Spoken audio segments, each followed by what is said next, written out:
houses, we walk down and flush them out.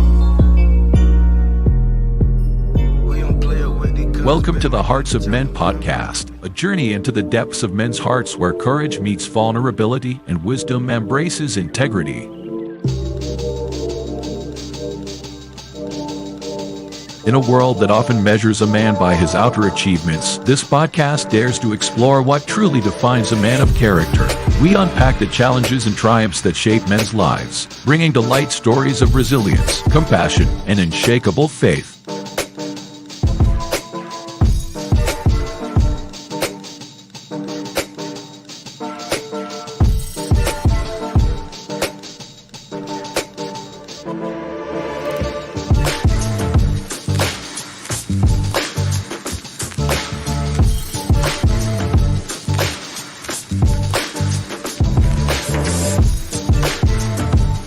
We believe that the heart of a man is a treasure trove of untold stories, powerful lessons, and profound wisdom. Through authentic dialogues and insightful discussions, we aim to unlock these treasures, one story at a time.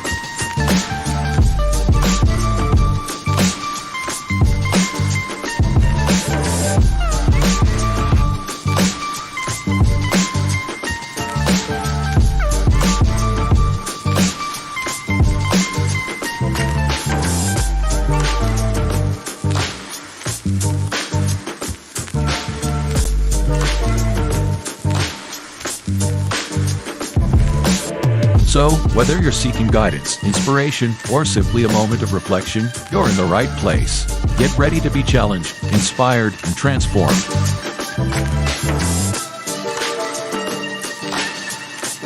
And now, to guide you through this journey of discovery, please welcome your host, a visionary leader and a true catalyst for change, Dwayne Dwyer, but we affectionately know him as the Mindset Coach.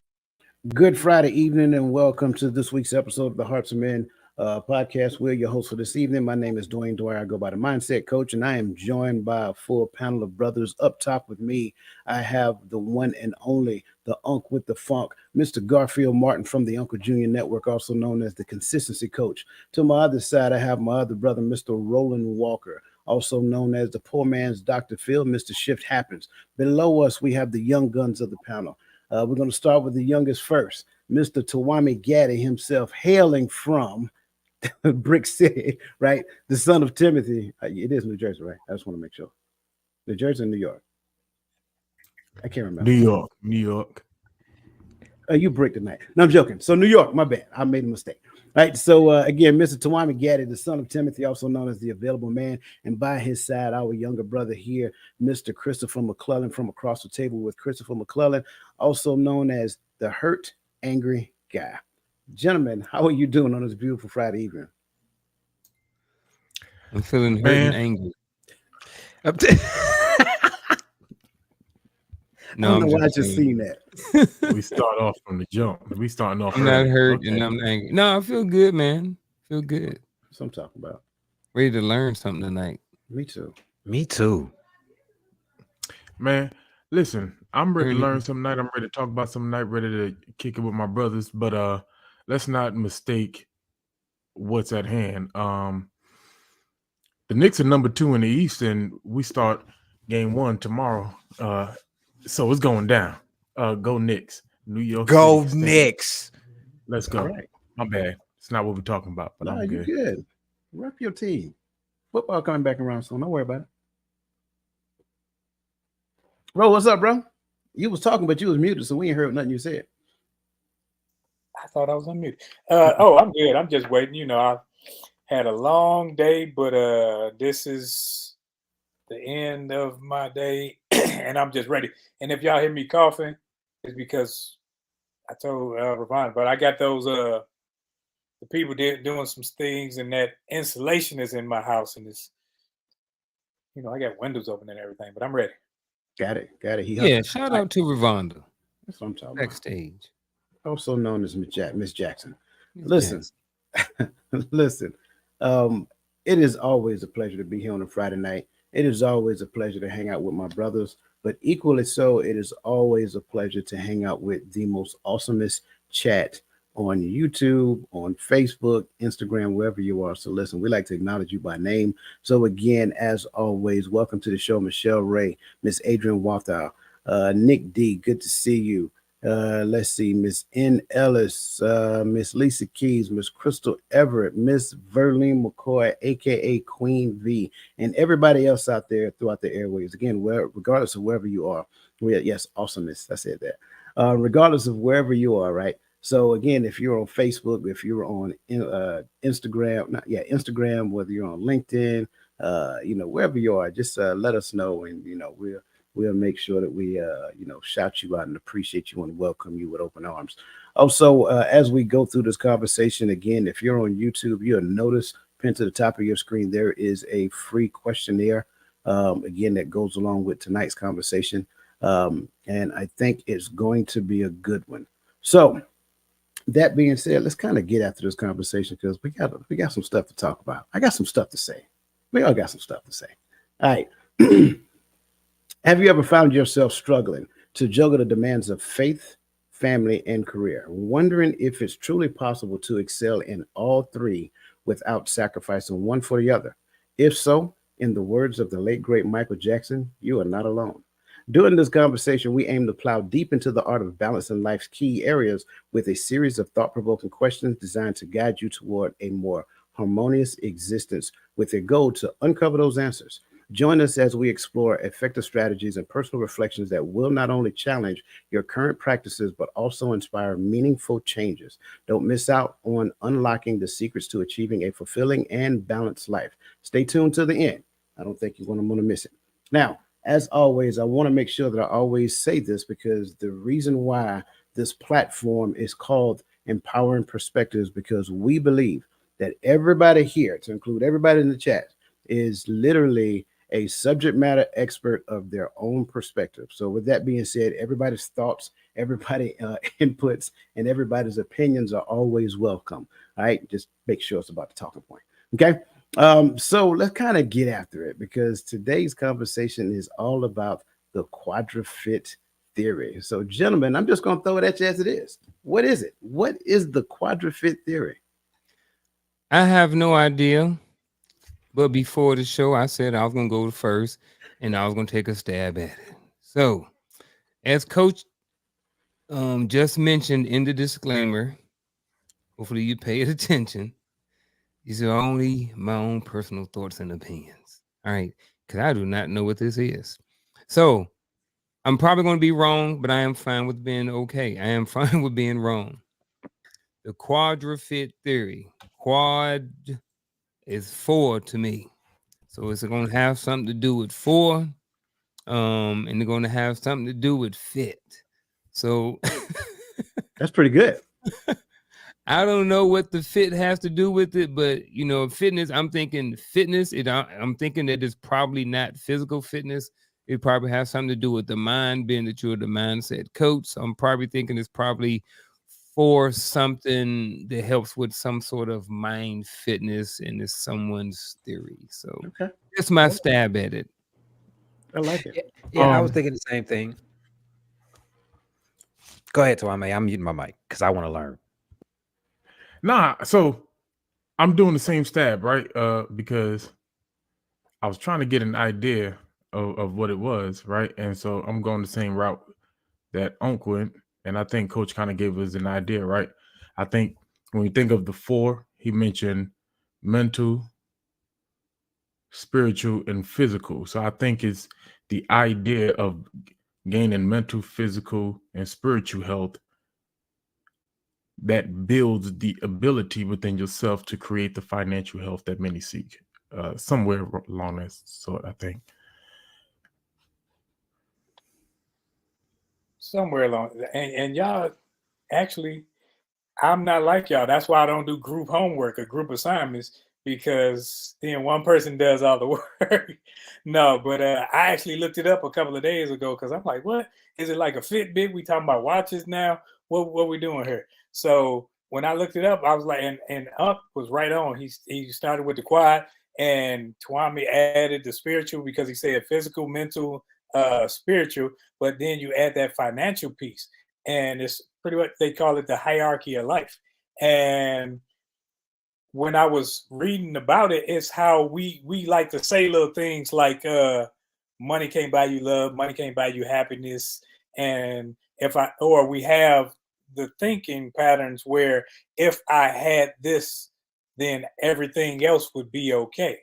And that's pretty much what it is in a nutshell. But I'm quite sure during the dialogue, everything gonna unfold, and we gonna be able to break some things down. But just knowing that piece, we all should have something to say. Listen, man, that's why I hang out with you guys. You guys are sharp, sharper than a tack. I'm trying to tell you. That's exactly it. I think who was it? Lisa and Michelle hit it, but bring up Lisa's point because not Lisa. I'm sorry, Michelle. Michelle, I think put it all in one sentence. Um, because we live in an era where everybody want to get the bag. Everybody's after the bag, the money. If I get money, I'll be better. If I get money, then all is well. It'll erase all my problems. No, boo boo. You get money, you still gonna have them same problems. You created them problems. Them problems are gonna still exist. You just gonna have money with those problems. That's all it is. So the QuadraFit theory, like they just talked about, is pretty much considering or looking at it is more of a holistic approach. That's what I'm looking for. So it's a holistic approach to well-being that integrates four key dimensions. Excuse me, four key dimensions: physical, mental, spiritual, and emotional. Right. So those four things. So each component is considered essential for achieving a balanced and healthy life. This theory emphasizes the importance of nurturing each aspect to ensure overall wellness. Now, I think I want to throw a question early because I got it later, but since we already kind of tipped the scales, what does mental, emotional, spiritual, and physical health or fitness has to do with finances?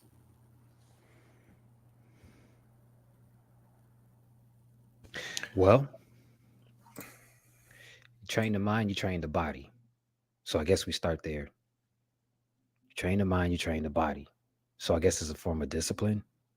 You got to have the discipline to do it. So if you train the mind, you train the body. And when you're training your body, you start to see things change. And when you start changing your mind, you also start changing how you think. So I guess that will have a lot to do with the spiritual and somewhat the emotional side of it too. Because when you start thinking differently, you start acting differently. It's I guess it's all interconnected, if that makes any sense. But it I would say with some people, well, actually with everything, it starts with the mind. You have to have the thought to do anything. You have to think it before your mind sends signals to your nervous system and to your body to do it in the first place. So I guess it starts with the mind. That's what I'm gathering in the first 13 minutes of this conversation. So, all right, I'm gonna shut up. Okay. I'm gonna take a similar approach, but I'm looking at going back to what Lisa and Michelle Ray said, which I also I saw that when I was looking it up, and the way that you asked the question, it leads me to think. So if I take out the financial piece, right, and I focus on the spiritual, the emotional, and the physical, I for me those three things, being healthy in those three areas, will help with the mental, because the better you feel, the better your relationship with the Most High is, and the more emotionally balanced you are. Right? Some will say emotionally intelligent. I'm gonna say balanced you are in life. It'll help enhance the way your mental is, the way you think, the way you treat others, the way you operate, right? Even your ability to maintain order and discipline, your ability to stick with a plan. Uh, a lot of these things come together, and so when you add in the financial piece, I think the financial piece really just enhances who you are. If you're a person that'll give the shirt off your back if you only got $10 in the bank, then if you had $1 million in the bank, you'll give more. You give more to people. That will be amplified by the financial opportunity to do more for others. If you're selfish, you just be even more selfish, so is that's how I look at it. And I could be off, but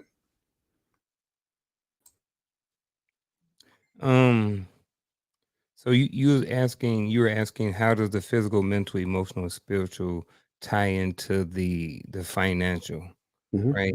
So first, can I kind of break down each one of these and kind of what they mean to me? So when I look at physical, I'm looking at our overall well-being, not just everything that's on the outside, but the inside too. How is our heart working? You know what I mean? How is our blood flow, the inside and the outside of our physical body? When I'm looking at mental, I'm looking at our mental stability. When I look at the emotional, I'm looking at, how are you moved by certain things that go on in your life. And then I look at spiritual and what is your connection to the person or to whoever is your higher? What is your connection? What is your relationship like with that? So I think that these four are a direct relation to your finances. I think that with these four things, there have to be a certain level of balance in your life in all four of these things. And I think that if you have a certain level of balance in these areas, it would automatically produce a certain amount of financial success if that's something that you want. I also think that, a lot of people, if you look at their finances, you can look back at their physical, mental, emotional, and spiritual life, and you can find somewhere in there that may need a little extra work. Um, so that's kind of how I see all of this connecting, these four things connecting with the finances.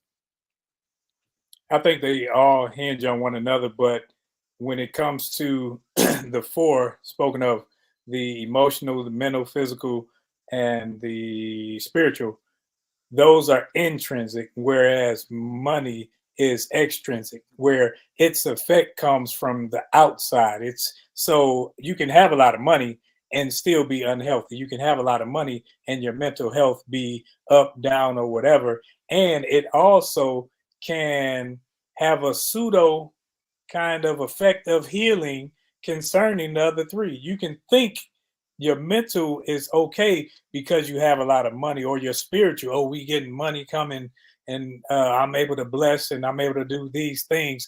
But it's only a facade, because if those intrinsic things aren't in order, then the monetary gain or the monetary whatever it is, it will move you to whatever the level is. So if you don't have money, now if the others aren't right, then you're miserable.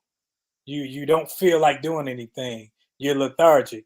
Whereas then you get some money. Now all of a sudden I got everything going on, and that's why I say it's a pseudo. It's like a pseudo thing, because it's like taking a pill saying that all is well when it's not.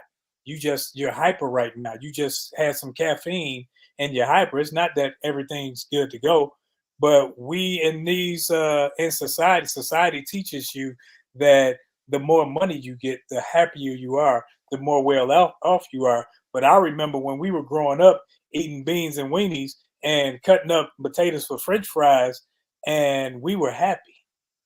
We didn't have all the money we needed and everything like that, but we were happy. We were more family oriented. And now that we got two nickels to rub together, we're more splintered as a family group more than ever. So, are you telling me that cutting up potatoes for French fries don't make me happy? I mean, I beg to differ. I like I'll Temporary. bust some down right now. Here's some Go hot get me sauce. some potatoes. Right I'd rather now. have them. I'd I just rather wanted to have make them. sure. I just wanted to make I sure. even bought a potato cutter. So Man, y'all Dang. use all right of fries. Stop. You bougie. Brother Um, grew up and got a potato cutter. I like what everybody is saying here. I do like the assertion of intrinsic value versus extrinsic values, um, because I believe a lot of times what we do not do is we don't clean the inside of our house first, and then we go out there and try to acquire things to put into a junkie house. And the Ouch. unfortunate the unfortunate part about doing that is that you're going to treat whatever you bring into that junky house just like you treat all the other junk. I I look at it in a particular type of way, and this is just for me. I don't think it has to do with anybody else. I look at these things being, um, in a particular arrayed in a particular way. I did a Bible study years ago in relation to this, and it was about the intelligences, right? So emotional intelligence. You also have adversity intelligence and things of that nature. And so I think when you look at it, I ain't trying to step on toes, man. I think when you look at it, you have to realize that my physical health is essential to keep this thing, operating. It's just like, taking my car to get service. I have to do it in order for the car to be able to take me from A to Z. It's that simple. And that's kind of like what this is. So I need to take care of this. That involves the things that I put into it, and that involves the stress that I put on it. So I put the stress on it so I can make sure that it's operating at peak performance. But then there's other stressors that we put on it that actually it deteriorates it. So we have to be careful when it comes down to that. In my opinion, this is the lowest form of it, right? This is the lowest form in the theory. It's not that it's the less important, it's just the lowest form of it. But then you also have the mental health and the emotional health. I think the emotional health goes up under the mental health. That's just my perspective. Why? Because I can try to put the emotions above my mental health, and I am going to lead myself down a rabbit hole every time something comes up that gets me super excited or super upset. So these two have to be put in order, and then the one that keeps everything stable is the spiritual health. And again, that's my opinion because that's how I live my life. I think when we put these things in order and devote the necessary amount of time to it, then it kind of opens up a gate in your life and it allows things to flow in. So it flows to you, through you, to other people. And if you look at it, there's a reason why money is called currency because it is supposed to flow. But we were conditioned in a particular way, and we want to do it like this thing here and make this fist. It's mine. I'm going to keep it. Mine's, mine's, mine's. But no, what we're doing is we're interrupting the flow because your mental capacity is not conditioned so that you can allow it to flow on a continuous basis. And when we stop the flow, it's also important for us to restart the flow. So again, when we look at these four principles under the QuadraFit theory helps us to realize that it is important for us to have the necessary external relationships only when we have the proper internal relationships within ourselves. So that's why I think this is a very important conversation. Um, and I just kind of want to talk about it because, again, when you listen to it, all you hear is people talk about chase the bag. I got to get the bag. I got to get the bag. And I am not going to lie, man. It was at one point in time, I was like, what the devil is the bag? And then it was like, oh, but get money. Oh, that's what that is? Oh, okay, got it. So it's no different. We did the same thing when we was young, right? So it's no different. But everybody want to get the bag. But you get the bag, then what? You see what I'm saying? Because if this thing isn't in order, then it's like you just got the bag to say, hey, I got the bag. And I'm going to waste it on bringing stuff inside the house. And again, I'm not doing anything with it. So that's my take on it. Bring up, start with Lisa's and go on down. But I'm sorry, no. Start with Queen V because hers was clear, concise, and to the point. And I'm glad she brought that up. I'm sorry, Miss Verlene McCoy. Yeah, bring her comment to the stage first. And I love this conversation. And trust me, I know a lot of people when they seen this, they did not know that we were okay. I don't know what's going on. They did not know that we were having this is a financial conversation. It's just that we're not going to spend a whole lot of time talking about finances right now. She says it is the order in which you organize things so that you can make it easier to make decisions. I agree wholeheartedly because at the end of the day, if we do not have the necessary like I just kind of gave the necessary things in perspective in the right order, then we're going to make the wrong decisions, and then those decisions not only do they affect our lives, but affect the people lives that we're connected with as well. And that's why I wanted to give the order in which it works for me. Bring up Lisa's next, her first statement. Without health, you can't provide for yourself, which affects your emotions mental cause distress, and spiritual, it can cause you to lose focus on God. Absolutely. Absolutely. I agree. Michelle Ray says, achieving mental equilibrium aids in making sound decisions and effective financial strategies. Maintaining good physical health can lower healthcare costs and enhance efficiency. You know what? That's huge because if you don't know it, one of the biggest money making industries in this world, I say it like that, is healthcare. And not just healthcare, but big pharma. So you're going to spend a whole lot of money on these things simply when you neglect this thing. So you can't neglect this thing. I'm not saying that you gotta, be a gym rat and work out 7 days a week. If you want to do that, that's fine. But at least do something. Do at least 3 to 4 days a week at 30 minutes a day or something. Do something. Get out there and give a brisk walk or do whatever. But yes, that is huge. And it's what is that? You guys seen that book that they're talking about on TikTok? The herb book. I think it's Dr. Sebi. Like that's a book that like I'm not telling about. I'm not promoting. I'm just saying like they're saying in that book he is talking about a lot of herbs and natural substances that we can use to fight off diseases, sicknesses, and things of that nature. So again, it's important that we be proactive in healthcare, not reactive. And I think at the end of the day, we need to be proactive in just care, mental care, emotional care, psychological care altogether, and especially physical care. So thank you for that. Okay. Yep. The last book of herbal remedies. Thank you for that. Okay. So the first talking point, key point, is the benefits of a holistic approach. Okay. And so the question that I have up under that is how does the integration of physical, emotional, mental, and spiritual wellness not only enhance overall health, but also extend longevity? Oh man, I like this question. All right, so I guess I don't want to make it about me, but you know what? I'm gonna make it about me. So, excuse me. I want to live a long time. Right, I'm 48 years old. I have a young wife. I have kids. I have grandkids. I want to be around here. I want to be able to not only play with my granddaughters and take videos, but I actually want to be able to be an active participant in their life.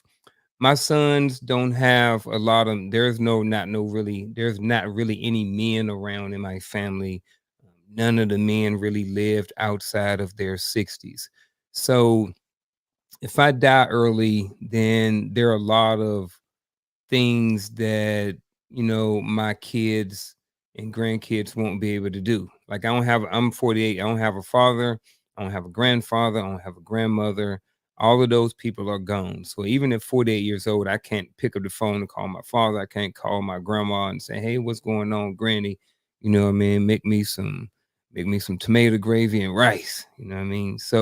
Um, so it's like for me, when you integrate that physical portion of it, and like other people saying how all these things work together, they do work together.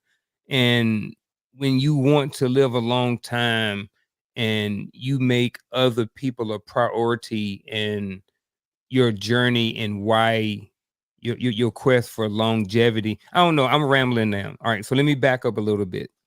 All right, let me not start over, but let me kind of start over or kind of continue on. So I think just the integration of everything, like when you look good, you feel good. You know what I mean? When you physically, when you know that if you fall down, you can get up, you know that if something falls on, you can push it off for you or something like that. That feels good mentally. You know, when your mental game is on, when you're emotionally stable, when you're not so twisted and turned and all up in roar when something happens in your life, and then your spiritual life is on point, you have a great relationship, then just overall, man, it's like you just feel better. Like you're a lot better to be around. Like people want to be around you. And and if you extend your longevity in your life, then your kids and your grandkids will have opportunities to do things and spend time with you and come to you for advice and information and stuff like that as you get older. And you can start giving some of that information back to the next generations. So I know I went a long way and I finally landed the plane. So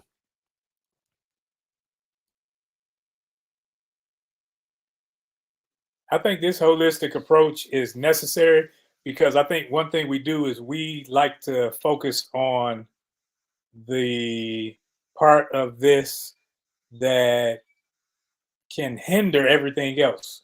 So instead of focusing on spiritual first, which should be at the top, we focus on the monetary gain.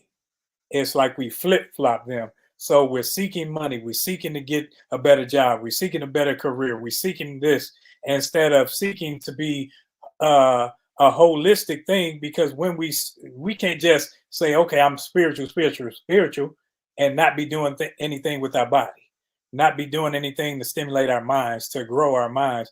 When we take the holistic approach, we say, what is the condition of all of these things? How can I make all better at the same time? So it's not like I'm just gonna get an oil change in the first 3 years I had this car. I ain't thinking about the tires. I ain't thinking about transmission. I'm not thinking about wiper fluid or anything else. We have to think about it in a holistic manner because they work together. And I can't be saying I'm seeking out a spiritual relationship and the spiritual well-being, and yet I'm a glutton and I'm letting my body go and I'm letting my mind wander by the things that I allow in my gates. And when I'm doing that, I'm counterproductive with everything else and I'm tearing everything else down.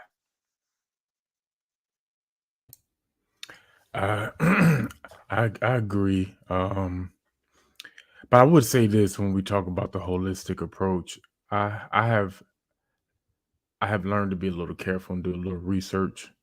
And this is just a little add-on information because when Dr. Sabi first passed, his ex-wife, who still runs some of his I don't want to call them plantations, but he has like his little spots that he had that he would bring people to. But she made it clear that there's a lot of people who started putting out a lot of products and a lot of stuff with his name on it.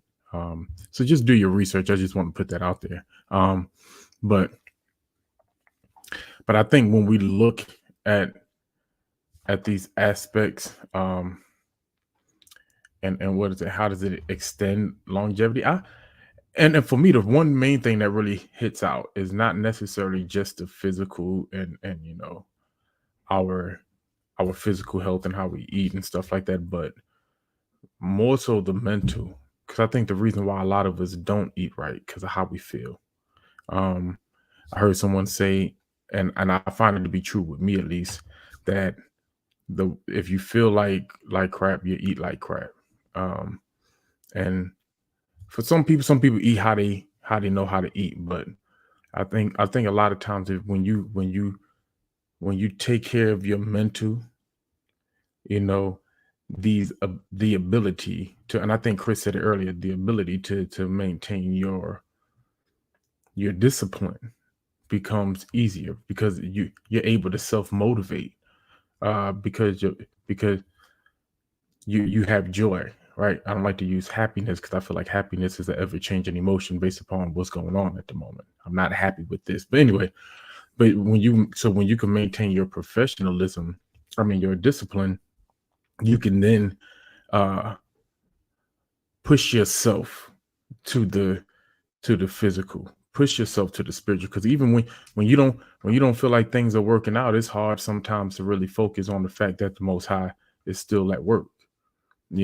If you allow yourself to be defeated here. So when I was looking at the book, the Laws of Attraction, which is kind of a little bit when we talk about the mental, takes me back to Philippians when he says, if there's any virtue and if there's any praise, think on these things. So I think the first thing we have to do is learn how to deal. Of course, our spiritual walk, I'm not saying that that's not first. I do agree with Roland there, but a lot of us have to learn how to get our mind and our mental under control, how to get healthy there, because getting healthy there is going to enhance us getting healthy spiritually, enhance us getting healthy physically, right? Enhance our ability to make the right choices. And I do believe sometimes stress will age you. So you let everything stress you out, you age. I got you. Yeah, I'm with that. I agree. I heard it just the opposite, and I guess it works both ways too. like, garbage in. Like if I eat like garbage, I feel like garbage or something of that nature. Um, and I think when we look at this question, how does the integration of physical, emotional, mental, and spiritual wellness not only enhance overall health but also extend longevity? It's to me, it's simple, right? The more I take care of a thing, the more I get to keep the thing. It's just like, again, like a car. If I take care of my car lasts longer. If I don't change the oil in it, the motor just gonna fall out the bottom of it, just flat out while I'm driving down the street. It's gonna happen, real talk. No, seriously.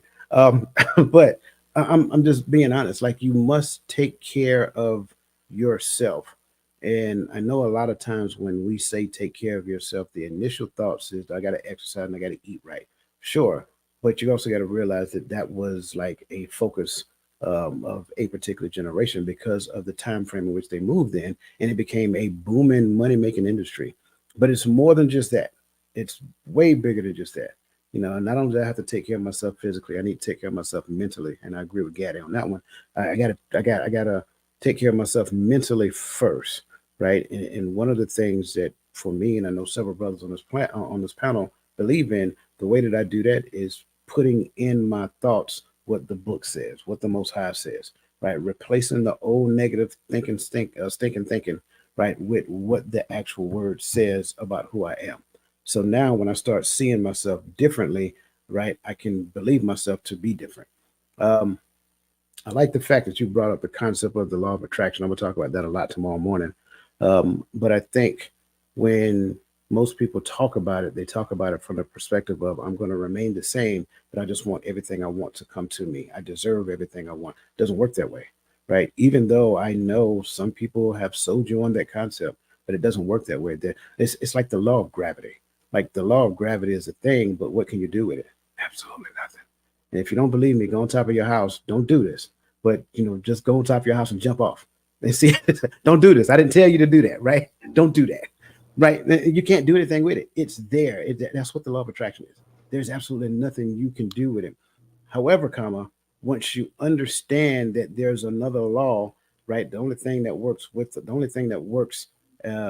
law is another law, right? That's how it works. So if you want to use this law to your advantage, there must be another law to help me use it to my advantage. And so I think that's important for us to understand. And the idea of these four different focal points, right? If you can focus on those things, thinking better and feeling better, right? And making better decisions, right? Taking care of your body. And again, you don't have to be a triathlete or anything of that nature. Just get yourself to a space to where you can actually move without pain and all that other great stuff. Now, I got injuries. We're not necessarily talking about those things. We got injuries, but go do your research, like Gaddy said, and find different methods, like holistic methods, to kind to remedy those injuries, right? Don't, and again, if you have to, I got it, listen to a doctor. I'm not a doctor, right? But if you have to be medicated, that's one thing.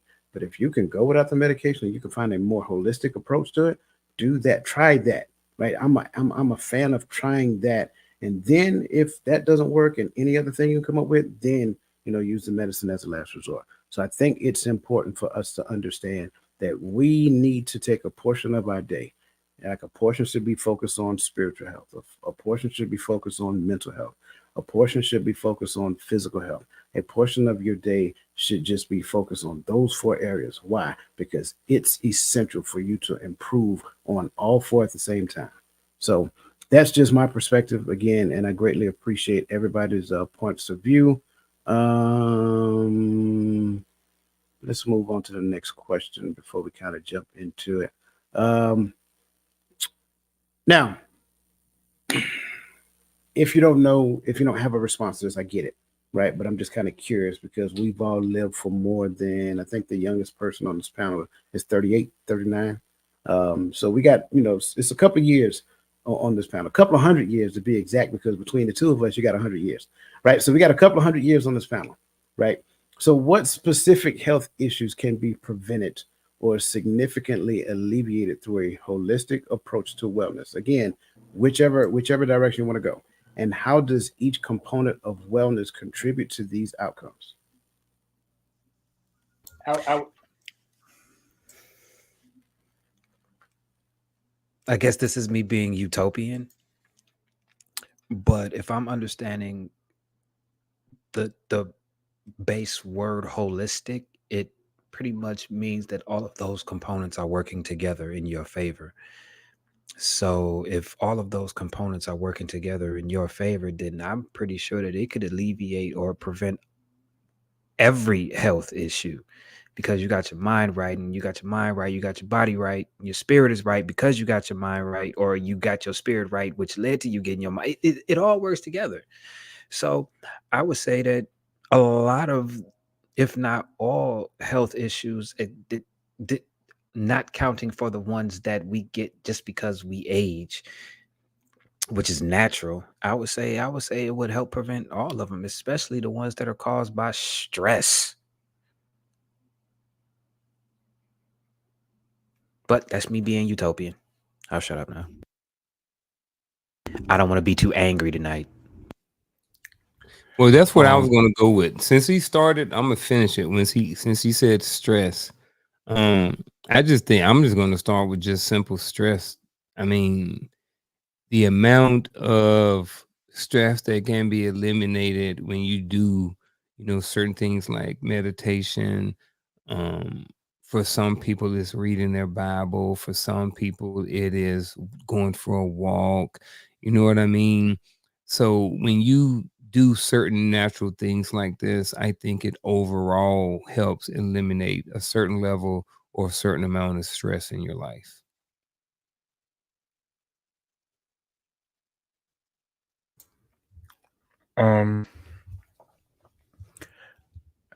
I've noticed, and I'm glad you asked this question, but I kind of, when we talk about holistic, and I like that Chris brought up the aspect of everything working together, right? And this is why I think a lot of people, when they hear holistic, they go to herbal, right? They go to natural remedies and stuff like that, because these things that were given to us naturally to this earth was naturally given to heal the nations, to heal our bodies, to keep us going. Because our body goes through a lot of internal, external injuries that we ignore daily. And so you need your immune system to be working. You need your blood cell counts to be up, to heal things, to attack to attack infections and stuff like that. And so when we start talking about someone said beets and ginger, I think they said for blood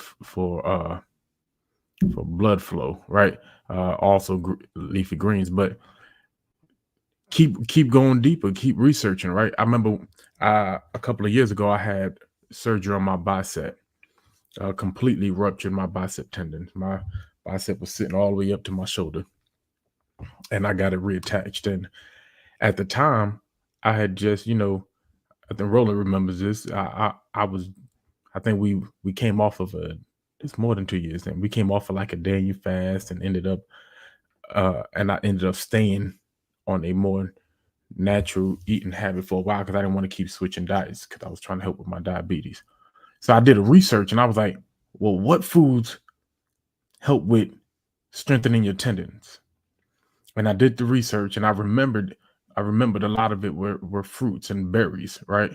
And so when I started going back to the gym and I was going through a lot of pain trying to, self rehab, I remembered that and I went back and I added a whole bunch of that in my diet. When I eat a salad, I would add a whole bunch of berries, blackberries, raspberry, blueberries, and sure enough, the pain didn't completely go away because it's still an injury there, but it alleviated enough to allow me to start training, to allow me to start lifting, to allow me to start getting better. So doing these researches and understanding that there are things that are natural to us that help us and help our body continue to work well together. If you look at how your body operates together, you see the design of the Most High, and I think all these other elements fall in place for me at least. And that I can ramble on, so I'm not gonna get the clock, so I'm gonna stop. I think when we look at everything that you can look on when they say, okay, this is what kills everybody in America. This is what kills, I think you can say that on here when we're talking medically. When you're looking at heart disease, high cholesterol, high blood pressure, diabetes, and those things, all of those things are controllable unless it's type 1. So when you're looking at the diabetes and everything, diabetes, high cholesterol, heart disease, that deals with mostly what you put inside your body. So if I'm eating all these cakes and potato chips and hot dogs and all this processed meats and all those foods that they sell in the food deserts of your normal urban cities, when you're eating those things, it's going to have they food deserts. That's like I tell people in Detroit, there are 0 name brand grocery stores. You don't have any name brand You got the Arabs and they have the bad meat. But yeah, you got those, but you don't have like down in the South, they got Publix. Here we got HEB, you got Walmarts and things of that sort.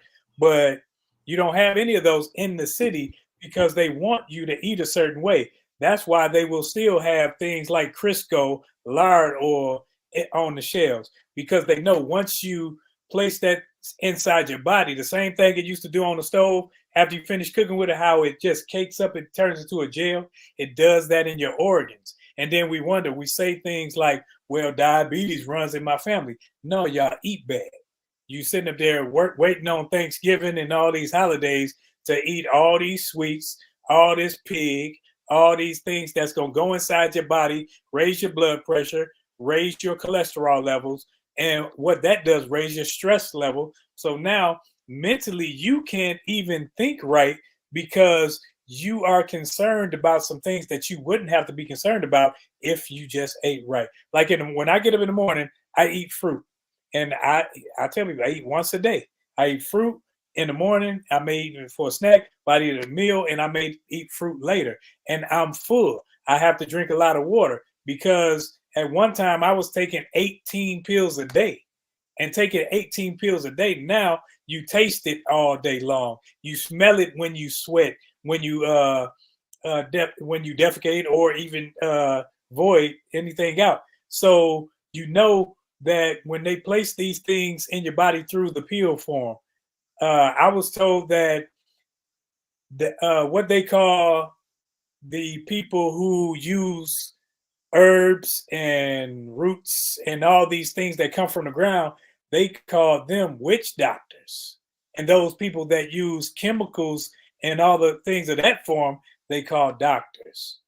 See, they demonize what's naturally right for you.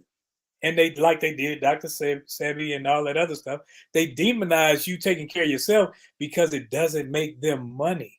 But when you can get out of that little monetary system that keeps going back and forth with them saying, okay, you got to, like, I know the VA going to send me some pills every month or every 3 months. And I got a gang of them. If you go to the VA, you're going to walk out with a big old brown paper bag full of pills. But if I take that stuff, I don't feel good. I don't feel well at all. They say it's taking your blood pressure down. They say it's doing this. But once you start taking something that brings something down, now they're going to give you something to bring something else up. And it puts your body at an imbalance. And you're wondering why you're miserable because you aren't necessarily aligned. Whether you're alkalytic or acidic, you probably more acidic than anything else because you have too much sugar in your body. You have too much everything. So now you're looking at your cancers, your diabetes, your dementia. All of these things work with what you put in your body. I love these responses. For me, I think I'm start back here, right? The first thing I would say, as it pertains to this question, what specific health issues can be prevented or significantly alleviated through a holistic approach? Take this thing here, right? The remote control, find the power button and hit it and stop watching the news. Why? Because the news, even though it's keeping you informed, it creates anxiety. You start being fearful of everything. You're worried about what they're doing over here. They're worried about what they're doing over here. You're worried about what just happened up in DC earlier today. You're worried about what's going on that side of the water. You're worried about what's going on. What about what's going on in your own house? You see what I'm saying? Like, just that alone creates you to put you in a place to where you're on high alert. And then once you're on high alert, next thing you know, they come back around with this feel good message. And that feel good message, believe it or not, has some type of content to where you consume, whether it's like cakes, pies, cookies, whatever that looks like. And don't let it be like the holiday season. Oh my goodness, you're going to get all that stuff. And I seen somebody put something in the chat about sugar. Well, you have to understand the thing that your body takes a long time to break down is carbohydrates. It takes your body a longer period of time to break down carbs. Well, sugar is known as complex carbohydrates. So it takes it 2 times as long to break down sugar. So whatever you're consuming that has what do you call it? Processed sugars in it is going to take it that much longer. So for those of us, yeah, I threw myself in there because I used to do it at one point in time. Those of us who like to eat sweet stuff at night, you just went to sleep with that in your body for the entire day. And here's the deal: when you go to sleep at night, your body goes down to survivability mode. What does that mean? That simply means that your body is only going to use enough energy for you to stay alive.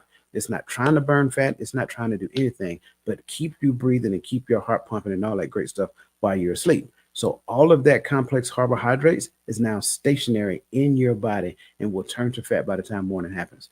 That's why we have to get to the point to where we eat a structured meal pattern. Like Roland says, he eat fruit when he wake up in the morning. When I wake up in the morning, the first thing I do is I drink water. Like, I try to drink at least a bottle of water as soon as I wake up. Why? Because I'm trying to get my body back into the flow of doing what it does naturally. And the best thing that you can put in it is good old quality H2O, because now it improves your digestive tract, it improves your blood flow, improves all these things, right? So it's important for us to do. But here's the deal: this has to be in the right place first. Because if this ain't right, then how I'm feeling ain't right. And if how I'm feeling ain't right, then I'm going to do something that makes me feel good. And when I was growing up, the thing that made me feel good is cake and ice cream. Why? Because I got it every year on my birthday. You see what I'm saying? So nostalgia, I keep saying nostalgia is a drug that carries so much power that you can't even measure it. So you will, in some slight, like, you don't even realize it, in some pocket deep in your subconscious memory, you have a love for cake and ice cream because it's the celebration of my birthday, because I knew they got to celebrate me this one time every year. And that's what ends up happening. So when you feel bad, you automatically revert to eating the things that make you feel good. And that is a dangerous game to play. We could spend the next 30 minutes on this. Go ahead. I've heard it a couple times, so now I'm gonna speak on it because I'm triggered. Um, the physical part. One time you mentioned that and I understand that this is your opinion. You had kind of categorized and you had put the physical at the bottom. And then now you kind of mentioned that the mental helps the physical. I understand all of that. I also think, from a personal experience, my physical helps my mental, right? In more than one way. A few years ago, I went out there and I kind of felt a little mentally weak. So I challenged myself to do something physical, do something hard. And so I went out there and I ran for over 100 or something days straight, no days off. I either ran or walked, and that helped me physically. I mean, it helped me mentally. And what it did, because I was listening to podcasts and different things, so I started growing mentally. So I think it's both. I think sometimes the mental, the better you are at your mental stability, you become, it can help your physical. And I also think that you can use your physical to help yourself mentally as well. Agree. I don't disagree. When I put them in rank order, one of the things I said, I'm not saying that one is more important than the other. I said this is the order that I put them in, because I believe, for me, I believe that once this is screwed on right, then you can get everything else in line. Like case in point, I give you a perfect example. Remember we talked a couple of what was about 2 weeks ago. And I was talking about my road march. Remember I said, yeah. So my whole conversation, this is for everybody who haven't heard it yet. When I was in the Army, you know, in those infantry units, you had to do road marches quarterly, and you had to do a 12-mile road march. And at the end of the day, don't get me wrong, you know, I'm all of 5'8", so I got to run just to make sure that I make it within the allotted time, 3 hours. You're not going to walk 12 miles in 3 hours. It's virtually impossible unless you're like 6'7" and have a very long gait. So you gotta walk a little bit, and you're gonna have to run. And so at some point, my mind triggered and said, "Hey," and it gave me a motivation doing the road march. It's not one I conjured up or anything of that nature. It just flashed in my mind, McDonald's hotcakes. But it was probably about 3/4 away through this road march. I probably was like the 10-minute, or like the 9 or the 10 mile point, and I had this idea of McDonald's hotcakes. And because I had that idea, it gave me a necessary degree of motivation to push through the next 2 to 3 miles. And that's kind of like what I'm saying. But I don't disagree with what you're saying as well. Like when you're in physical condition, it helps you mentally. That's why in the Army, we do PT in the morning.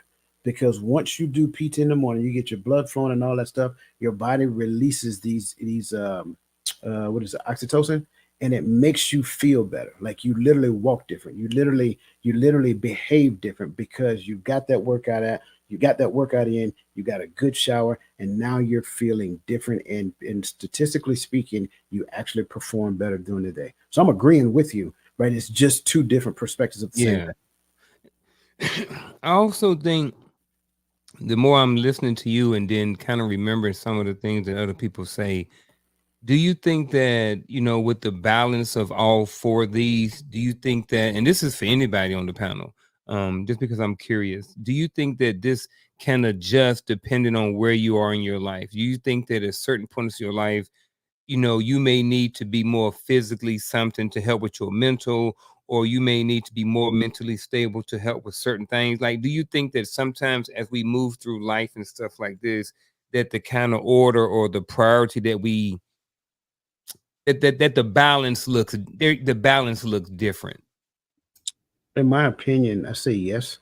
I don't think I think when we use the term balance, most people think of equal scales. No, I don't think it's an equal scale. no, not Right. at all. Right. Balance just means how does it factor itself out so it works for you in your life. So depending upon where you are, and remember that there are some people who have like medical conditions. So they can't get out there and run they can't walk 12 miles. They can't get out there and run, you know, a 2-minute mile or whatever, a 2-minute mile. They can't get out there and run a 6-minute mile or whatever that looks like, right? So I know, right? Forrest Gump.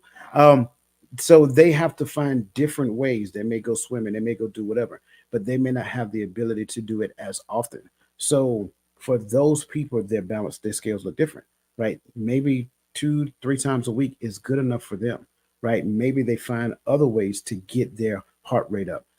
Maybe they eat like a very lean diet throughout the course of a day. And believe it or not, you can eat a very lean diet and do a very minimal workout, and you will look just like a person. Like you look like Uncle Junior, like that way. You look like Uncle Junior, right? I'm saying, like lean and mean and ready to go.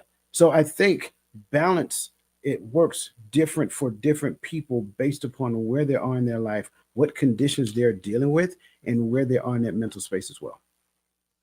And please, just to yeah, chime in on that, I think it does wherever you are in your life, because your thinking changes as you mature. Hopefully you're maturing and you're not staying the same. That's called something that you can't say anymore as well. But like for me, when I walk in the morning, I'm not just walking. I'm also listening to certain things or reading certain things by audiobook, and I'm also getting my mind right. I'm or just being in nature, being at peace, because it helps me to just bring everything down. And some things you may be more into, and that's why if a person is hyper something, I don't want to deal with them. If they're hypo something, I don't want to deal with them. Don't just be, oh, you gotta do this. No, everything is in moderation. I'm not telling you have to spend this many hours reading. You have to walk or run this far. And that's what a lot of people do. They push what they desire for you onto you and not what's necessarily for you. So they say you got to be in the gym 5 times a day. You got to eat 3 times a day and 4 meals. And it's like, yeah, duh. So now it becomes a burden because somebody else placed it on you instead of something you desire to just get better and gain a closer look at being the best version of you today. And that's what I'm always searching. Like, how can I be the best version of me today? And that may mean I may have 1 Pepsi today, none tomorrow, none the next day, but I'm gonna give me a Pepsi that 3rd day or so forth, because that's my thing.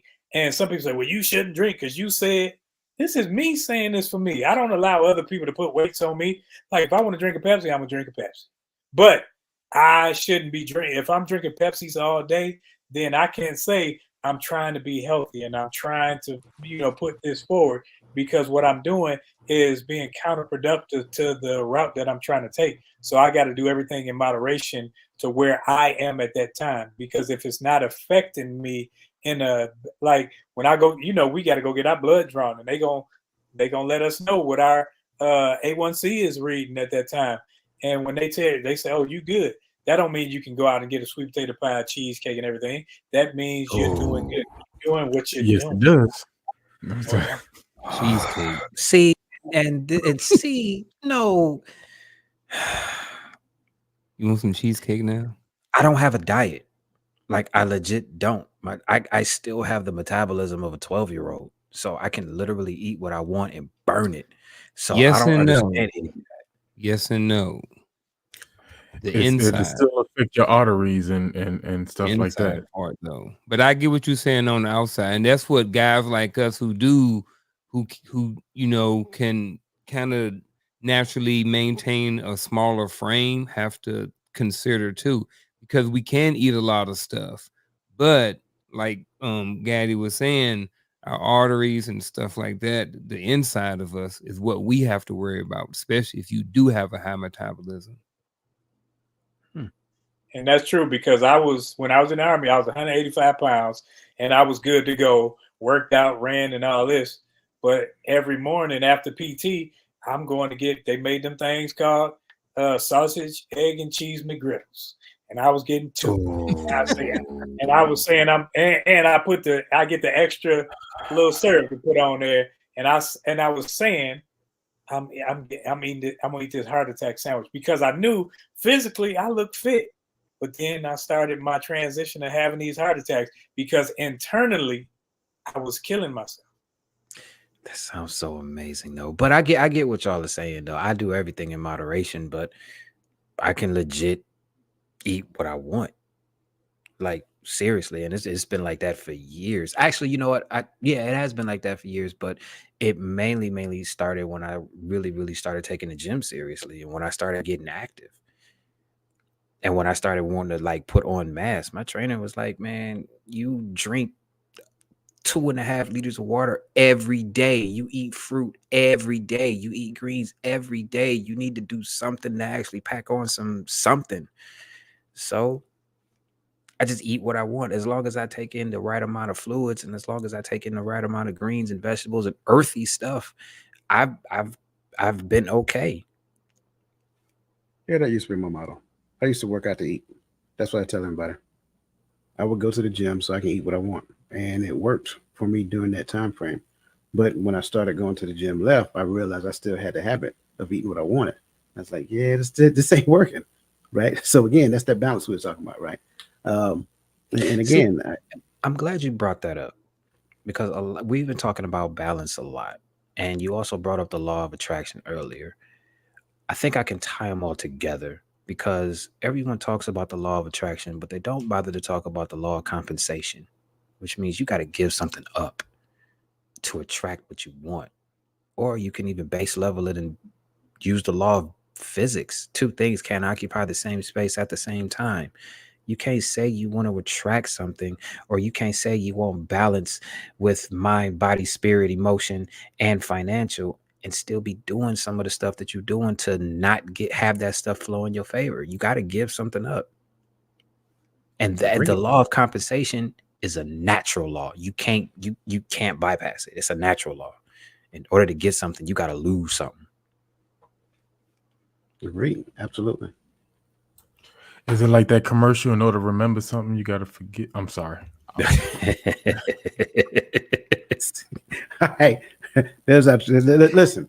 Regardless of where you guys at, whether you're on YouTube, Facebook, Instagram, X, it doesn't matter. Hit that like button real quick. All right, we got a couple of people up in here. That means we should have an equal number of likes. So please hit the like as we move on to the next question.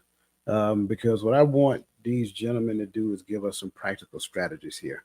So nope, not that one. Nope, the next one. There we go. What practical strategies can be implemented to effectively balance physical, emotional, mental, and spiritual well being without feeling overwhelmed? For me, this is easy, and I think a lot of people already put a little bit of my answer to this in the chat. Is build yourself a routine. I was talking with my neighbor. He recently retired, and he's like, "Man, I'm the heaviest I ever been." And he's like, "I see you get out the car, and I saw how you got in shape." He said, "Man, we got to start, kicking it or doing something together, And I told him, my routine, my timeline is different now because I got to be at work early, so I work out in the afternoon, right? So I'm just under the belief as long as you're doing the right things, you're gonna get the results, right? But one of the things that I shared with him was I think with this new lifestyle that you have now as a retiree and not an active duty soldier, you have to build yourself a routine that you can stick with, or it'll get easy to get lazy. It'll be easy to after you take them first 6 months of just saying, I ain't gotta get up early no more. I'm gonna see what it feels like to sleep in because I ain't slept in 24 years. Well, that'll build a habit. So build yourself a habit of a routine that'll keep you in line with what you got going on, right? When it comes to the physical, some of them say they wake up in the morning and they go to the gym, or wake up what I used to do when I went to work at regular time. I wake up in the morning. I was in the gym at 4:30. Got out in time to take a shower, sit and meditate. Sip some tea. To get my mental right, so not my physical, my mental straight. Uh, and then on my way to work, sometimes I'll listen to a video or something of something that I was trying to look into just to get in my mind till I could do some research, or I'll play my audio scriptures or something to help with my spiritual along the way, um, and and these things kind of they balance and they work together, right? And I think the emotional is a beneficiary of your mental and your physical and your spiritual being on track. That's just how I feel, right? This is my perspective. So get yourself a routine that benefits your walk, that benefits your life, that benefits your journey that you're traveling on, physically, mentally, emotionally, and spiritually. Work on your relationships. Drop the relationships that are causing you stress or problems, or if they're people you don't want to drop, at least handle that relationship differently. Don't give it as much access to your emotional bank as it has. Stop letting people withdraw from you emotionally all the time. You know what I'm saying? So that excuse me. So that's how I look at it. You got to have something that keeps you structured. It builds a habit. After you have a routine for a while, you feel weird without doing it. I would say, since we're talking practical, breathe, relax, chill out, take a moment, and just breathe. A lot of people get overwhelmed because they take on too much at the same time, or they feel like what they're doing is going to be so big that it's overwhelming in that aspect because they feel like they have to do it right now. You understand what I'm saying? Like, breathe, take a minute, chill out, breathe, inhale, exhale. Then I've learned how to do that. I've learned how to sit and breathe. And when I'm breathing, thoughts come into my head, thoughts leave my head. But then after I'm done, I actually have the mental capacity to break stuff down into small, digestible bites that I can accomplish on a regular basis. So that way I don't feel like I don't have to do everything all at once. Breathe.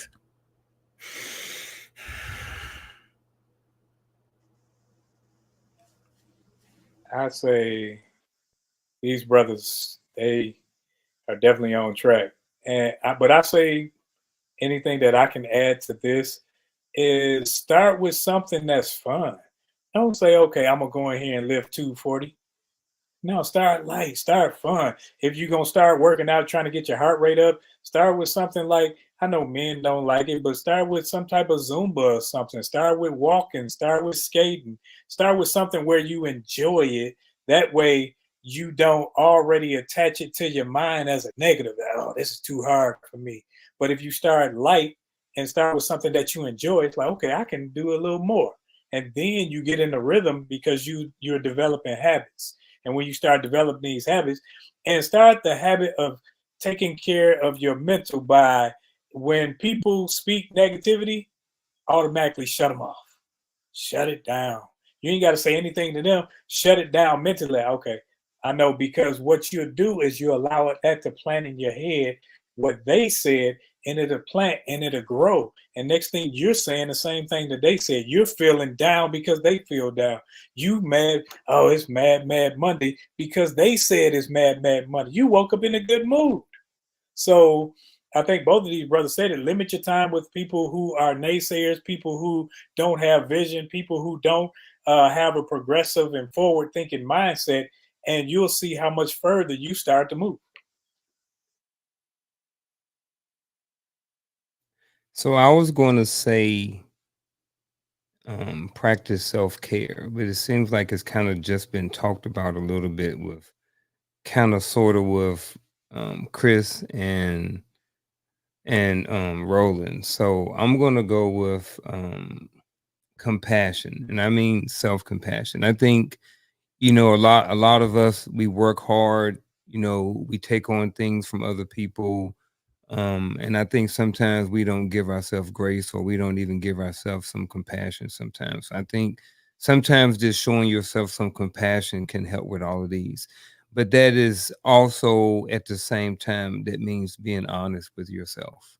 You know what I mean? I think a lot of times we're not honest with the person that we see in the mirror every day. And I think sometimes if we just practice a little bit of grace and um, self-conscious, self-compassion, and then just be honest with yourself about sometimes, like, and then if it's something that you can be honest about and you need to improve on, then create a plan or a routine to try to improve on it. And if it's something that you've overcome, it's okay with celebrating those small victories in your life.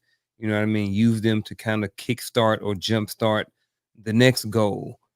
So I think that, like I said, man, to sum it up real quick, practice self-compassion, um, and be honest with yourself. Man, I'm loving all of this. Um,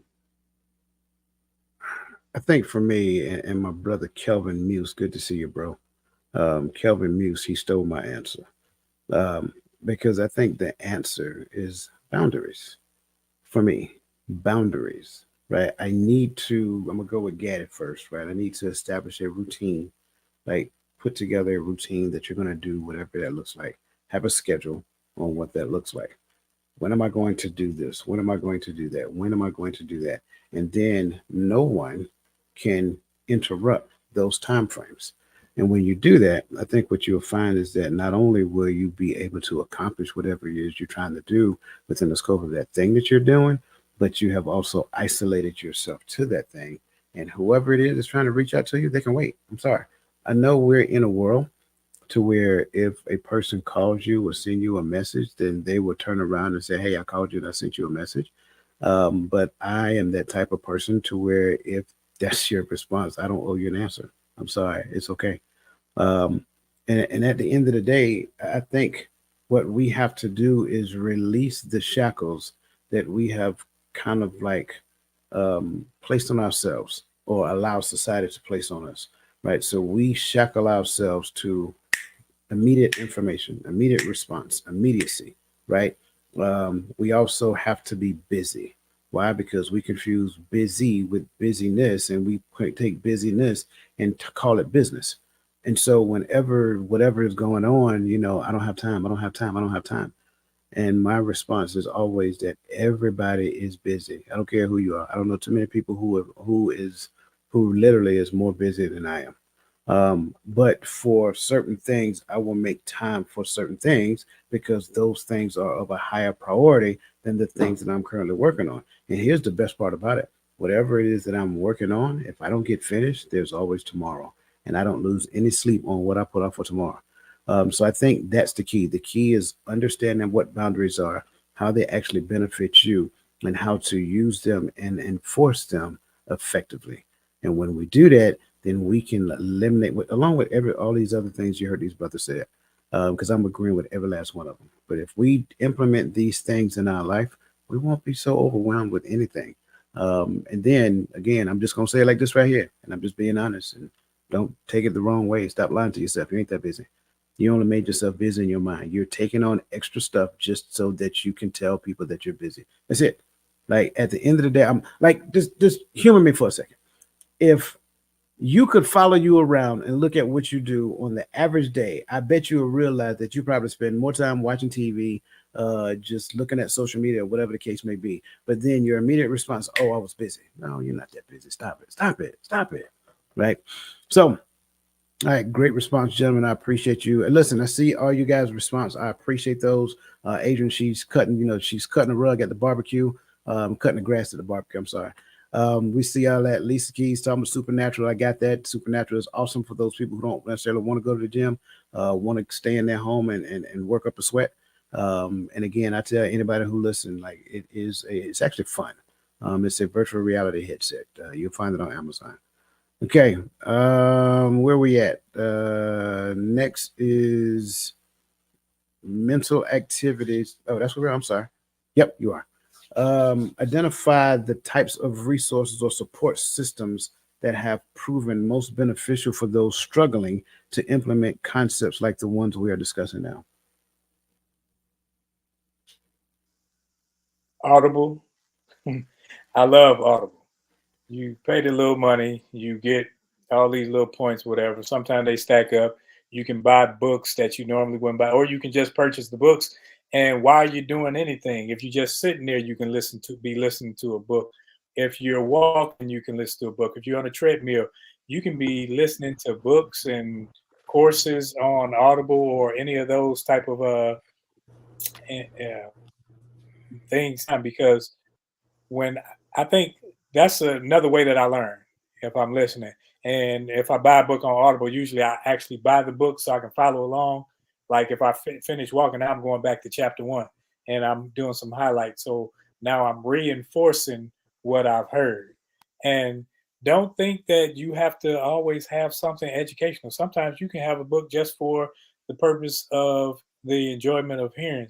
Like I don't like those type of books where, oh, the man was hot and sweaty. That ain't my thing. I used to read all Donald Goins books. I used to read all Iceberg Slim books. That was what I like to do. So I've always been a reader. Now I just cater my reading to something that's going to be beneficial to building.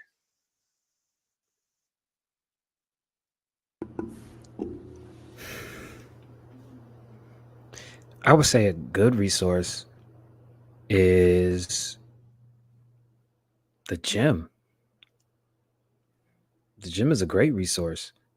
And what I've learned in the gyms that I have gone to is some of them provide training, and a lot of times you can build a support system in the gym if they actually see you being consistent and doing what you're supposed to do. Like I've made some really, really cool friends working out at various gyms.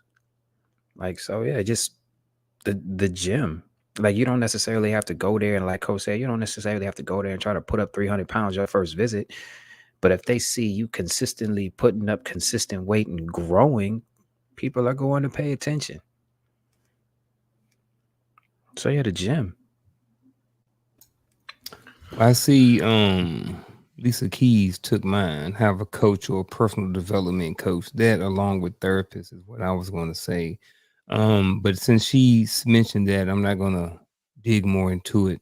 But I'm going to say family and friends, and even more specific, I'm going to say the wolf pack, right? Your wolf pack, your girls, whoever it is that you hang around, your family and friends, they can, if they are truly your wolf pack and they are worth their salt, then it's going to be a support system. And people are going to be there to support, not tear down, not complain. Yeah, maybe some venting and stuff like that, because that's what relationships sometimes are about. But I just think, just overall family and friends, man. I don't know how many times, I've had to be there for someone in the wolf pack and how many times someone has had to be there for me in the wolf pack. You know what I mean? I'm in conversation with someone right now and he does not have a wolf pack, and you can tell. He's had a couple of guys that he's had to let go because of just some of the conversations that they've been having lately. He's getting a lot older and he's starting to expand in his life. And I can really, from personal experience and being, having elevated dialogue on Wednesdays, being over here on Fridays, and then now on Tuesday with Coaching Corner, it's just like just having someone around, being able to talk to and have a conversation with another man is very it helps a lot, because I've had certain conversations with people on this panel, and we've had some heart-to-heart conversations, even in our personal lives. And I can't explain in more details or enough how supportive and how resourceful it has been, just having a wolf pack, just being on these podcasts and stuff like that over the last couple of years. So mine is going to be family and friends and wolf packs, or your girl crew. Man, everything everybody's just said. I think we just really echoing each other's sentiments. But I'm big on that. Like, even in the idea of when Chris said the gym is a great resource, but sometimes the gym get hard. So that's what I lean back on. What Unc just said. Have that support system. If you can have your buddy that you know is gonna be at the gym with you at 5 o'clock in the morning or whatever time you're gonna go. That's the time I go, so I can go to work when I've worked out in the morning, right? But having that person that that person's gonna be there. I'm not gonna let that person down by oversleeping just because I don't want to work out, just because I'm sore. All right. And having someone who's been there, right? Everybody on this panel has been to a point where we had to start getting after it, whether it was when we joined the military, joined the football team, or started going to the gym. And nothing beats that pain better than going back and getting after it again, right?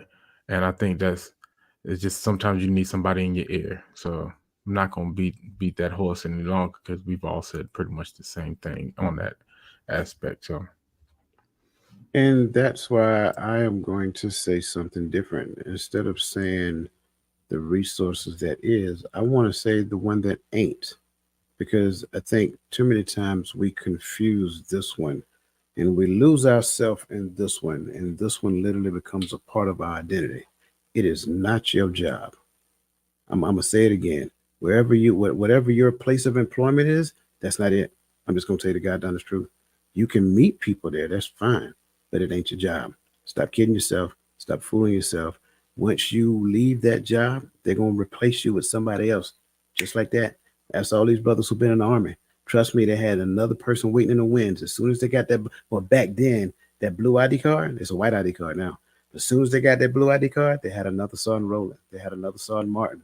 They're gonna have another son Gaddy. I promise you, they had another son Dwyer. In fact, I was training mine on my way out the door. So stop lying to yourself, thinking that your job is your support system and confusing it with your identity. It is not.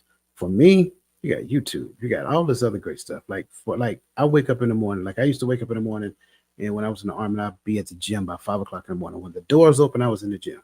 So why stop? So I wake up in the morning at 5 o'clock. Now I don't go to the gym. I go to the library, right? I have to go to the library. I go to YouTube. I'm doing something. I'm doing something to sharpen this thing right here. Why? Because I have to keep feeding it. It gets hungry too. So I got to feed this, and I do it at 5 o'clock every morning without fail. At least try to without fail. Sometimes I oversleep, and it feels good. But I want to make sure that I'm clear when I say that you have to create a routine and set boundaries around them. And mine starts at 5 o'clock in the morning, 4:30, 5 o'clock in the morning. And I'm reading something, I'm listening to something, I'm watching a YouTube video or something of that neighborhood. And I wrote and I got what you're saying, bro. But let me tell you something. If I'm going to devote time to it, it needs to teach me something. That's just how I see it. Right. I'm not saying you're wrong. I'm just saying for me, it needs to teach me. I'm not devoting my time to leisure stuff, right? When I know I can be doing it. Like, sure, I do leisure stuff at a later point in time. That's my right before I go to bed. And I'm probably gonna fall asleep doing that thing, watching TV or whatever that looks like. But in the morning, at 5 o'clock in the morning, that's the stuff back here. That's YouTube focus on the stuff back here. That's me peeling back, trying to put this puzzle together, whatever the case may be. Why? Because it makes sense to me. It gets my day started in the right direction. And I really don't do foolish conversation in the morning. In fact, if the first conversation in the morning is about some gossip, I say, hey, I'm gonna have to call you back. I can't do it. I can't do it. So when we start looking at these support systems, we start looking at these resources need to fit that the routine and the boundary that you created. And unfortunately, you got a routine around your job. I got it. But stop confusing your job with a part of your identity. It's not. It's what the world have fooled you to believe. I think it's about that time, that bittersweet moment.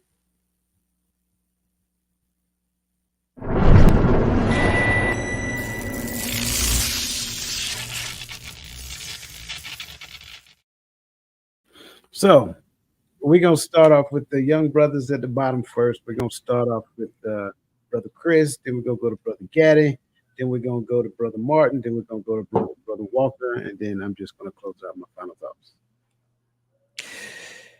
Okay, tonight we talked about a lot. I would highly, and this isn't promo, I would highly suggest you watch this again and you share this with people that you are close to, mainly because most people probably don't even know what the QuadraFit theory is. And this will give them great insight on what it is and how they can use it to better their lives.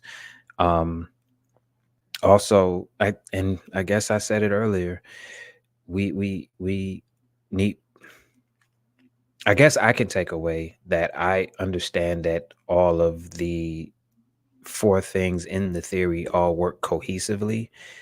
And it's up to the individual to determine the balance that best suits that individual. But they all work together and they all fit cohesively. And always remember that two things can't occupy the same space at the same time. So there are some things that you are going to have to give up to get this thing to work. So yeah, I guess that's my final thought. This entire podcast, from the topic down to the points we hit, reminded me of Romans 8:28. All things work together for the good of those who love Yahweh and are called according to His purpose. And for a long time, I don't think a lot of us really understood what that means, right? But if we understand that the Most High has created a system in our mind and our body and the world around us and our environment and our food and our plants and our animals, that all of it works together. And it works together for the good of humanity, right? But in our distorted reality, where we have learned how to destroy our families and destroy our bodies and destroy our minds more than we have learned how to benefit it, it seems as if everything works against. right? The struggles that he talks about in the scriptures are not the struggles of everyday life, really, all the time, right? Right? Is more so of the struggles of what the adversary is going to bring against the saints. But the struggles we go through a lot of times is because we move outside of the things that work together. Getting your mental, getting your spiritual, getting your emotional, getting your physical health right helps. It works together. Each one benefits each other. And that's why for a second we had a conversation about, well, this one before this one, they work together. He's designed it that way. And then when the adversary comes up against those who are called according to his purpose, he already has a plan in place for that. You see, so we have to understand that when he says he hasn't made a mistake, we just got to learn how to use things the right way, how to put our life in the right order, right? And it'll all work together. So stay the course, stay the path, and let's renew our minds. Physical, mental, emotional, and spiritual. We've talked about balance. When I look at these four words, when I'm thinking about balance, I'm thinking about being whole.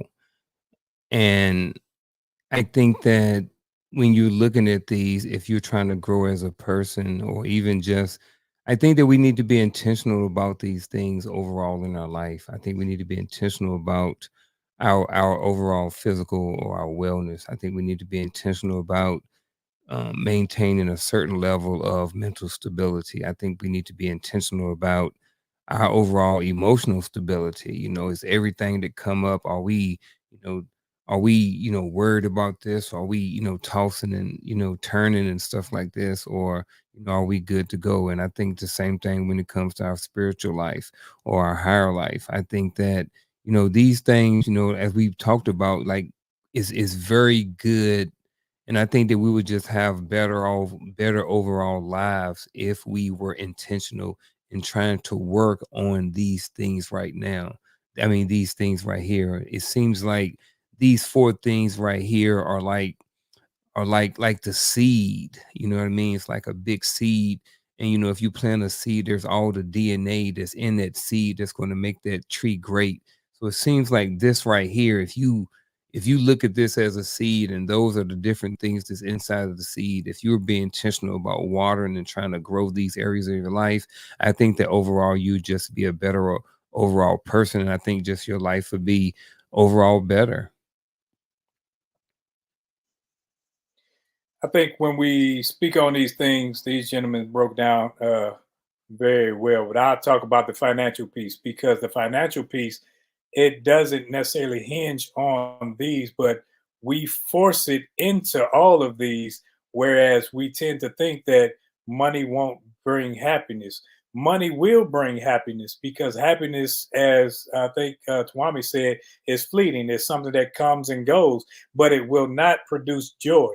What it can do, it can mask the problems that you're having in each of these areas. So if your mental isn't right, you're stressing over finances, you're stressing over family structure and everything, and then you gain some money, then you think, oh, I got the money, everything's okay. No, it's not okay. You need to be working on each one of these things, and not think that money will be the catch all to make everything just go away. Money can enhance or it can detract from each of these things if you make money the focus. Make the each individual thing the focus, and focus on building yourself in the mental, in the physical, in the emotional and spiritual. And then when you add the money, what it doesn't mask anything, but what it does is it enhances everything that you've already built. So now you don't have to come from a place of detriment. You come from a place of growth and building. And when you start to build, you know where you are, because you know who you are and whose you are. So money can bring happiness, but I'm not looking for happiness. I'm looking for joy, because happiness will come and it will go. Wow, I thoroughly enjoyed this conversation. I hope you guys did as well. When it comes down to the QuadraFit theory, I think it's important for each person to understand what it actually means. It's important for each person to understand where they are in their life and what needs to be a priority. And I think when we do that, we can devote the necessary time, energy, and efforts to making sure that we are getting the necessary things that we need for our for our lives to progress forward. I think that's the key. It's important for forward progression. A lot of times we do what I tend to call circling. We go around in circles. Why? Because we keep chasing the same thing. We keep chasing the same thing. And the issue with that is that it doesn't matter where you go, it's going to look the same. It's going to look the same wherever you go. So if I am chasing, you know, something external over here, if I'm chasing, like, let's just say I'm chasing money, then it's going to look the same if I go over here, I'll go over here, I'll go over here, because these people may see I'm a person of low character. These people may see that I'm a person of low emotional intelligence. These people may see that I'm a person of low physical, mental stability. This person may understand that I am physically in pain because I have not taken the necessary time to condition and take care of my body. Um, so all of them, like you heard previously, all of them work together. All of them work together so that you can be the person that you need to be for the things that you need at whatever stage it is in your life. And that's why tomorrow morning I will be talking about the power of manifestation. Specifically, I will touch on some of these laws that you heard tonight. I will touch on a lot more laws in depth. I will also touch on, what that looks like. So definitely go to www.totalmindsetshift.com, or check the link to take you straight so that you can get your ticket to be a part of this great conversation. Also, one other thing I want to add: on Tuesday nights at 7 p.m., don't miss Coach's Corner, where you have myself, the mindset coach, and Brother Garfield Martin over there, the consistency coach. And again, we're talking about, just we're talking about real life occurrences and pulling particular principles out there and giving you action steps to actually implement in your life for the here and now. So that being said, we greatly appreciate everybody for joining us. We greatly appreciate everybody who is here every Friday night. Again, every Friday night, 8 p.m. Eastern Standard Time, the Hearts of Men podcast on the Empowering Perspective Network. Again, we value you. We appreciate you. For those of you who I will see on tomorrow morning, I look forward to seeing you then. For those of you who will not be in participation, that's okay. We want you to have the best time ever. So that being said, enjoy the rest of your evening and make sure that the best version of yourself be a blessing to somebody else.